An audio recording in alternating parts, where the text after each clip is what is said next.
Hey everybody, welcome to the channel. Today we're going to be working on cutting some firewood. I was able to get a bunch of slab cut-offs from the mill. It's all hardwood, there's no pine in here. I've seen some birch, oak, cherry, maple. There's a bunch of different stuff. So I'm going to be taking my MS 193C. I don't use this saw a whole lot, but we're going to use this, go slow, and just start kind of cutting this stack up.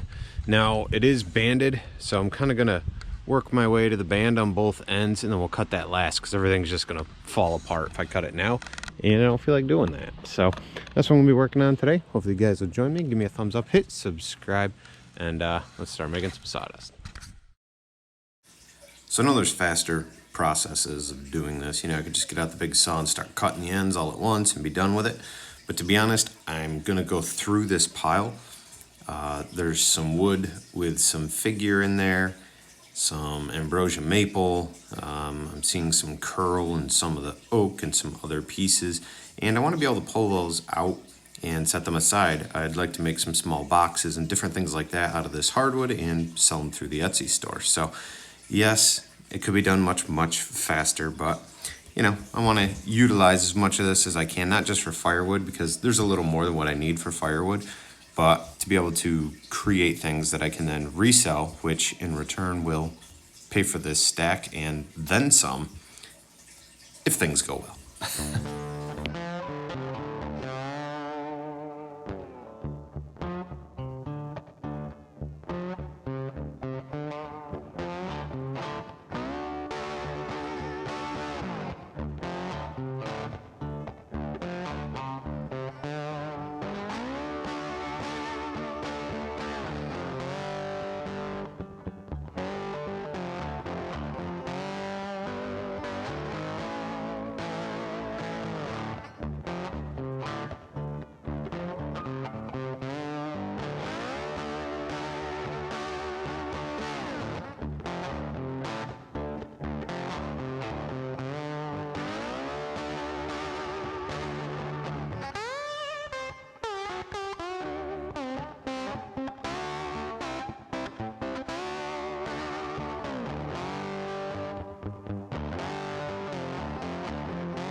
Well guys, that's it for this video. You can see I've got these boards left. I've got a few here left, but these I'm gonna pick through. I mean, I could have had this job done quite a bit sooner, but I was picking through and pulling out boards that had some figure, looked pretty nice. And I know the one side's live edge and rounded, but I'm looking for thin boards. I think I'm gonna make some boxes for my Etsy store. Just nice wooden boxes, and some of these planks and pieces I'll be able to run through the planer, get myself some square pieces to work with, and then all the scrap will just go in the wood stove. So that's why you see all this stuff here and all that stuff there. A lot of it, like where it's checked and cracked, it will just get cut off and burnt. And ultimately, you know, I'll end up with small pieces I'm going to work with, but it'll be worth it. I figure if I can make a few wooden boxes out of this stuff, it'll pay for the load of firewood. So that'll be a plus. I'll bring you guys over and show you what it looks like stacked. Well, we got this little stack right here. It's about 3-4 feet tall. Over here is my wood pile though. This is stuff that I've had. And then this is what I just have been stacking up. This goes about 2.5 rows deep. Maybe it's about 3 rows. So you guys see one, there's this thin row in between that's just kind of a filler. We got another thick row here that goes all the way down, and then there's half of that. So all this and half of that was that huge pile we just did. So this is off the ground on 4x4s, a little platform I've built. You know, this is probably all in all about 5.5 feet tall, if you don't count that. I mean, when I stand next to it, it's like 6 foot 6 inches, 6.5 feet tall. But the overall wood is probably about, you know, 5.5 feet by about 8 feet. So I don't know. You guys know what cords of wood is, right? What's the, whatever the measurement is. Basically, we got what? 3 foot deep, 3.5 feet deep, 5.5 feet tall by 8 feet long. So that's how much wood we got out of it. I know somebody can do the math, tell me how many cords that is, if it's even a cord, I don't know. But yeah, hope you guys enjoyed the video. Appreciate you watching. Be sure to give me a thumbs up, hit subscribe, and leave me a comment. Check out some videos popping up. I know this video is different than what I'm usually doing, but you know what? I'm just working, trying to get stuff done, getting prepared for winter. And that includes me doing firewood this time of year. I really do prefer to do it this time of year because I'm not sweating as bad. But anyway, that's it, you guys. Thanks again. I'll see you in the next video.